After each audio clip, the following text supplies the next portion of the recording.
오늘 상당히 힘든 장이었습니다. 그래서 오늘 좀 말씀드릴 내용은 코로나19와 역발상 기법에 대해서 좀 설명을 드리고자 합니다. 오늘은 뭐 차트를 보고 설명드리는 것보다는 그냥 육성과 간단한 텍스트로 좀 설명을 드리고자 합니다. 보통 오늘 같은 경우나 뭐 제가 예전에 경험했던 뭐 리먼 브라더스 사태를 경험한 이후 그 당시 뭐 셀트리온의 주가나 삼성 SDI 주가가 지금의 10분의 1 정도 해당하는 그런 수준에서 만약에 샀다면은 지금 큰 부자가 됐을 텐데 그렇게 못한 그런 점을 좀 경험을 되삼아서 좀 설명을 드리고자 합니다. 최근에 코로나19로 인해서 우리가 이제 주가 폭락이 폭락처럼 보이는 장이 왔는데 이런 시점에서 우리가 역발상에 대한 것을 몇 가지 생각할 수가 있습니다.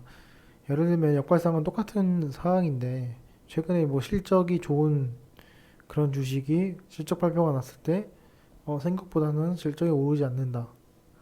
마찬가지로 이 코로나 바이러스가 생겼을 때 우리는 우리 계좌를 보는 것이 아니라 좀 더 냉철한 판단력을 갖고 거기에 대해서 역발상 투자를 한 번쯤은 생각해 봐야 됩니다. 역발상 투자의 첫 번째 원칙은 어, 누구나 떨어질 거라고 생각을 해야 됩니다. 첫 번째로.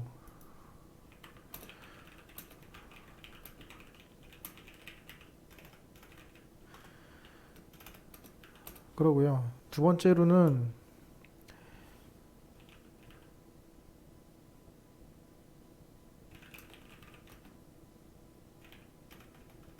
이유가 누구나 알고 있어야 됩니다.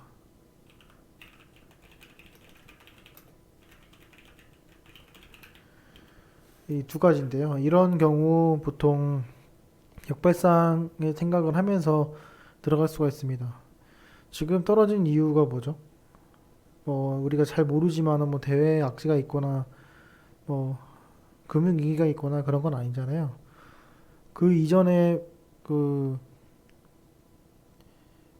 블랙시트나 피그스나 뭐 이런 사태, 뭐 9.11 테러, 뭐 코로나 바이러스 이전에 사스나 신종플루 뭐 이런 것처럼 이 떨어진 이유는 누구나 알고 있습니다. 코로나 바이러스로 인해서 직접적인 종목과 간접적인 종목을 나누고 그 간접적인 종목들 같은 경우에는 이 증시가 떨어지니까 떨어지는 거다. 떨어지는 이유는 코로나 바이러스로 인해서 경제가 위축된다. 이런 거고요. 그 이유가 누구나 알고 있는 사실이어야 됩니다. 네, 그래서 뭐 떨어진 이유 누군 다 알고 있잖아요. 그래서 1번, 2번 모두 다 해당하는 것이 지금 시점이 아닐까 생각이 됩니다. 그리고 또 하나를 추가하자면은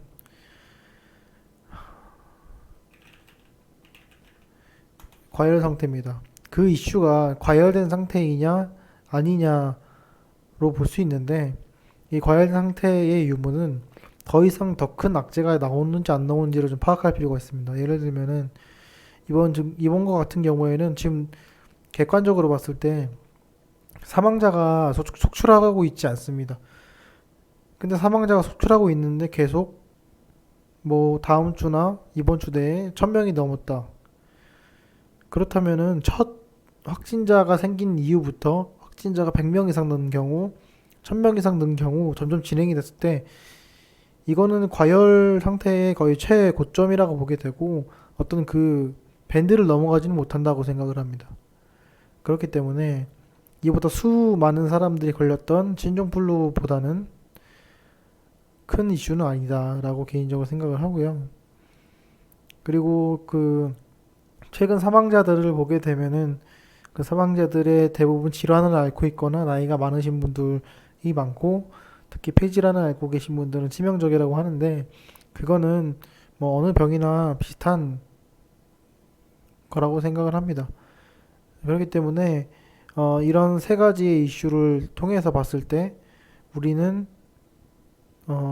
역발상을 한번 가져보지 않을까 생각이 들고 이 역발상의 전제 조건은 그 효율적이지 못하고 일단은 뭐 이렇게 좀 뭐랄까 이성적이지 못한 거에 출발을 하는데 보통 투자자 같은 경우에는 항상 과잉 반응을 한다는 전제 조건이 있습니다.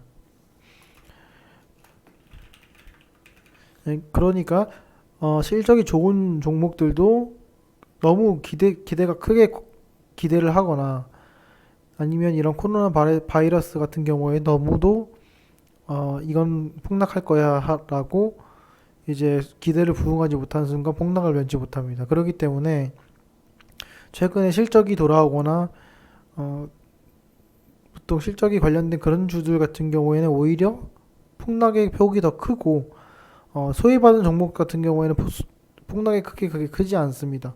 그건 무슨 말이냐면 어, 기존에는 사지 못하는 그런 바닥을 되게 역발상 기법으로 살 수 있다라는 뜻이고요. 그런 것들은 냉철하게 봐야 되고 지금 최근에 코스피 코스닥이 외인이나 기관이 어느 부분에서 사고 있는지 팔고 있는지에 대해서 확인할 필요가 있습니다. 그 부분에 대해서는 제가 종목에 해당하는 별로 좀 설명을 추후에 가능하면 드릴 예정이고요. 이런 역발상 기업들을 토대로 우리가 좀 매수 찬스를 가질 수 있다고 생각을 합니다. 그리고 최근에 그 코스피의 위치 그리고 코스닥의 위치, 특히 코스닥의 위치를 보게 되면은 상당히 저평가된 수준으로 볼 수가 있고 그 저평가된 수준을 보면은 실적 대비 되게 급락을 한 종목들이 이제 나타나기 시작합니다. 그런 종목들은 여력 있으시다면은 추가 매수를 하는 것이 좀 어떻게 되건 이 위기를 탈출할 수 있는 방법이 될 거라 생각을 하고요. 뭐 매도를 하고 다시 매수할 수 있는 기회가 있는지는 모르겠지만은 워낙 이 최근에는 변동성이 큰 장세기 때문에 그러다가는 어떻게 보면은 지금 가질 수 있는 것도 뇌동매매로 빠질 수 있지 않을까 생각이 듭니다. 그렇기 때문에 지금 힘드신 부분이 있지만은 과연 냉철하게 코로나 바이러스가 어디까지 갈 것인가, 감염이 늘어나는 것 말고 또 다른 이슈는 무엇이 있을까에 대해서 좀 더 생각을 해볼 필요가 있습니다.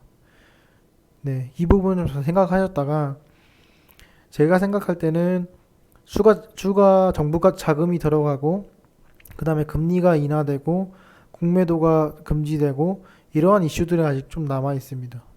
그러한 이슈들을 아직 호재라고 할 수 있는 그런 이슈들이 남아 있기 때문에 그거를 반하는 더 큰 재앙이 있다면 예를 들면 어떤 뭐 되게 큰 자산가나 뭐 연예인이나 뭐 정치인이나 이렇게 코로나 바이러스에 걸려가지고 사망을 하거나 이런 경우가 아니라면은 어느 정도는 소강뭉변으로 오지 않을까 개인적으로 생각이 들고요.